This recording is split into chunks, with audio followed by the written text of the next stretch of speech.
Hey viewers, you're watching the Savera and I'm Vidhi Joshi. The United States Armed Forces are reportedly prepared to launch military strikes on Iran as early as this weekend, though Donald Trump has not yet made a final decision on authorizing action. According to the reports, the White House has been informed that American forces in the Middle East could be ready to act within days, following a significant buildup of air and naval assets across the entire region. Well, in recent weeks, the United States has deployed one of its largest concentrations of military power in the Middle East since 2003. And more than 50 advanced fighter jets, including F-22, F-35, F-15 and F-16 aircraft have been positioned in the region, along with aerial refueling tankers and command and control aircraft necessary for sustained operations.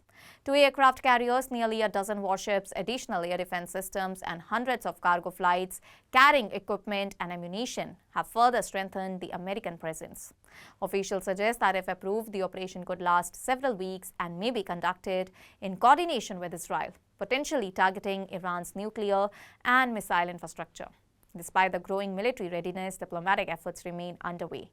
Indirect talks between US and Iranian negotiators were held in Geneva, lasting more than 3 hours, and Iran's chief negotiator said both the sides agreed on a set of guiding principles, though American officials cautioned that major details still need to be resolved. Donald Trump was briefed on the discussions by Special Envoy Steve Witkoff and his son-in-law Jared Kushner, who relayed updates from the indirect exchanges with Iranian Foreign Minister Abbas Araghchi.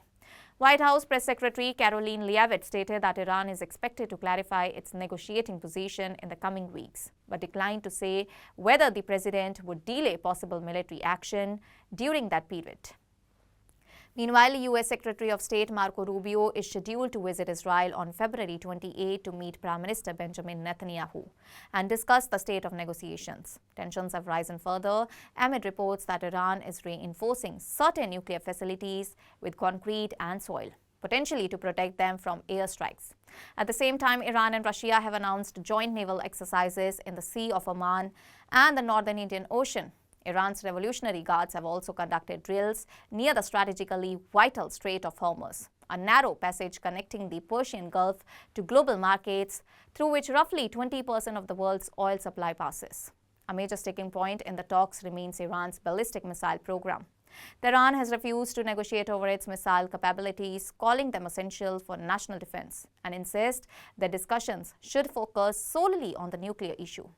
The United States, however, wants broader negotiations that also address missile development and Iran's support for regional groups, such as Hezbollah and the Houthis. Well, as military deployments increase and diplomacy continues without a breakthrough, Donald Trump is said to be weighing the strategic benefits and risk of intervention. And with advisors divided and regional tensions escalating, the decision now rests with the president, leaving the possibility of either renewed diplomacy or imminent conflict in the days ahead. That's all for now. Stay tuned to the Savera for more updates. Do like, comment and subscribe to the channel.